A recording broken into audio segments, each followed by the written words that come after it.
ಏಕತಾ ಸಮಾವೇಶದಾಗ ಸರ ಜಾತಿ ಏನು ಕಾಲಮ್ ಐತಿಲ್ಲ ಅಲ್ಲಿ ನೀವು ವೀರಶೈವ ಲಿಂಗಾಯತ ಅಂತ ಬರ್ಸ್ರಿ ಧರ್ಮದ ಅಂತ ಬಂದಾಗ ಜನರು ವಿವೇಚನೆಗೆ ಬಿಟ್ಟಿದ್ದಾರೆ ಸರ್. ಯಾರು ಏಕತಾ ಸಮಾವೇಶ ಸರ್, ಏಕತಾ ಸಮಾವೇಶ ಐತಲ್ಲ ಸರ್.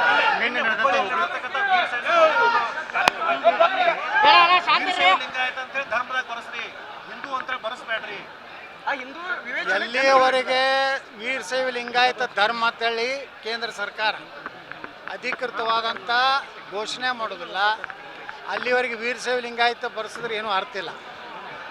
ಕೆಲವೊಂದು ಮೂರ್ಖರು ಉದ್ದೇಶಪೂರ್ವಕವಾಗಿ ಲಿಂಗಾಯತ ಸಮುದಾಯವನ್ನು ವೀರಶೈವ ಸಮುದಾಯ ತಪ್ಪಾದಿ ಕೇಳಿಲಕತ್ತಾರೆ.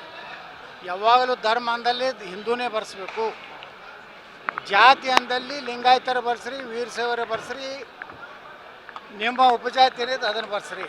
ನಾಳೆ ಸರ್ಕಾರಿ ಯಾವುದೇ ಒಂದು ಇದ್ರಾಗ ರಿಸರ್ವೇಷನ್ದಾಗ ಆ ಲಿಂಗಾಯತ ವೀರಶೈವ ಅನ್ನೋದೇ ಇಲ್ಲ. ಆರೇ ಧರ್ಮಗಳಿಗೆ ನಮ್ಮ ಸಂವಿಧಾನದಲ್ಲಿ ಅವಕಾಶ ಇದೆ. ನೀವು ಧರ್ಮ ಅಂತ ಹೇಳಿ ಡಿಕ್ಲೇರ್ ಆಗಲಾರಂಥದ್ದನ್ನ ಸೇರಿಸಿ ಇವರು ಮುಂದಿನ ನಮ್ಮ ಭವಿಷ್ಯದ ನಮ್ಮ ಮಕ್ಕಳು ಕೊಲೆ ಮಾಡ್ಲಕತ್ತಾರೆ ತಮ್ಮ ಸ್ವಾರ್ಥಕ್ಕೆ. ಬಸವಣ್ಣ ಎಲ್ಲಿ ಲಿಂಗಾಯತ ಧರ್ಮ ಮಾಡೇ ಇಲ್ಲ ಬಸವಣ್ಣ, ಇವ್ರು ತಯಾರು ಮಾಡ್ಕೊಂಡಾರ ಇವ್ರು ಕೆಲವೊಂದು ಕಂಪ್ನಿಗಳು. ಬಸವಣ್ಣವ್ರದ್ದು ಬರೀ ಹಿಂದೂ ಸಮಾಜದಲ್ಲಿರುವ ಮೂಢನಂಬಿಕೆಗಳ ವಿರುದ್ಧ ಹೋರಾಡ್ಯಾರ ಹೊರತು ಅವ್ರ ಧರ್ಮ ಸ್ಥಾಪನೆನೇ ಮಾಡಿಲ್ಲ.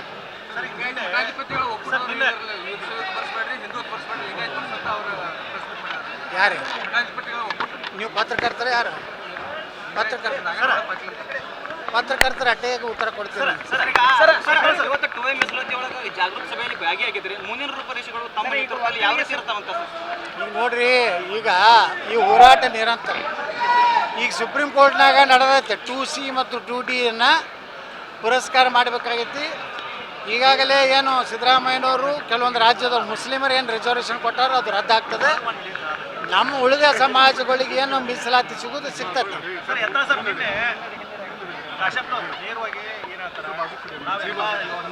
ನಾವು ವೀರಶೈವ ಲಿಂಗಾಯತ ಎಲ್ಲ ಜಾತಿಗಳು ನಾವು ಒಗ್ಗಟ್ಟು ಪ್ರದರ್ಶನ ಮಾಡಬೇಕು, ಒಬ್ಬರೇ ಇರಬೇಕು. ಕೆಲವೊಬ್ರು ಜಾತಿ ಹೊಡೆಯುವಂಥ ಕೆಲಸ ಮಾಡತ್ತಾರ, ಬೆಳಗಾವದಾಗ ಸಮಾವೇಶ ಮಾಡ್ತಾರ, ಬೆಂಗಳೂರಾಗ ಸಮಾವೇಶ ಮಾಡ್ತಾರ.